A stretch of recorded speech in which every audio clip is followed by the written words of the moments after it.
Hello learners, मैं advocate ज्योति राजवंश। आशा करती हूँ आप सभी अच्छे होंगे। तो आज हम बात करने वाले हैं सुप्रीम कोर्ट के एक जजमेंट के बारे में।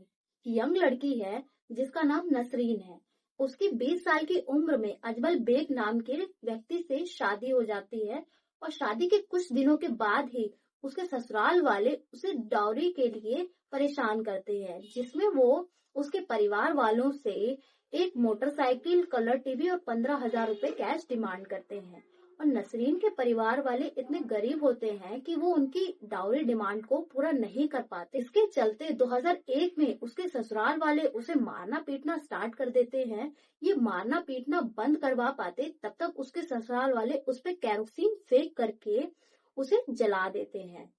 अब जब उसके मामा जी क्राइम सीन पे पहुंचते हैं तो वो अपनी भांजी को जला हुआ और मरा हुआ पाते हैं, जिसके चलते वो एक एफआईआर दर्ज कराते हैं और मामला ट्रायल कोर्ट में चलता है, जिसपे उसके हस्बैंड अजमल बेग और उसकी सास जामिला बेग को गिल्टी पाया जाता है और दोनों को लाइफ इम्प्रिजमेंट की सजा सुना दी जाती है। Section 304 of IPC dowry death, section 498 of IPC cruelty of husband and relatives, section 3 and 4 dowry prohibition act के तहत कन्विक्ट कर दिए जाते हैं।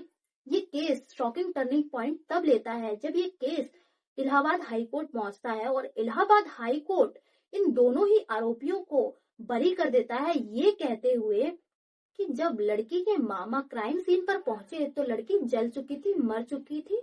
लड़की को जलाते हुए लड़की के मामा ने किसी को देखा नहीं। दूसरा पॉइंट, जब सबको पता है कि लड़की के परिवार वाले काफी गरीब हैं तो उसके ससुराल वाले डाउरी की डिमांड क्यों ही करेंगे। और तीसरा पॉइंट, काफी लोग कह रहे हैं कि लड़की अपनी शादी के बाद खुश थी, तो इन्हीं सब रीजन को देते हुए इलाहाबाद हाई कोर्ट ने उन्हें बरी कर दिया। और जब ये मामला सुप्रीम कोर्ट पहुंचा तो सुप्रीम कोर्ट ने दोनों ही आरोपियों को गिल्टी पाते हुए उन्हें लाइफ इम्प्रिजमेंट से कन्विक्ट कर दिया और इसी के साथ साथ कुछ गाइडलाइंस भी जारी करी। एजुकेशन रिफॉर्म, इसमें हमें स्कूल और कॉलेज लेवल पर ही बच्चों को एजुकेट करना चाहिए कि डाउरी लेना और देना दोनों ही कानूनी अपराध है।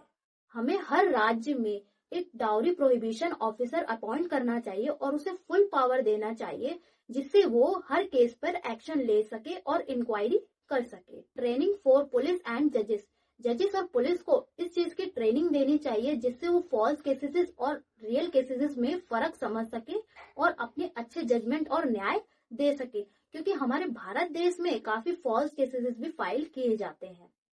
चौथा, fast disposal of pending cases, क्योंकि ये केस 2001 में फाइल हुआ था और 2025 में उस लड़की को जाके इंसाफ मिला है।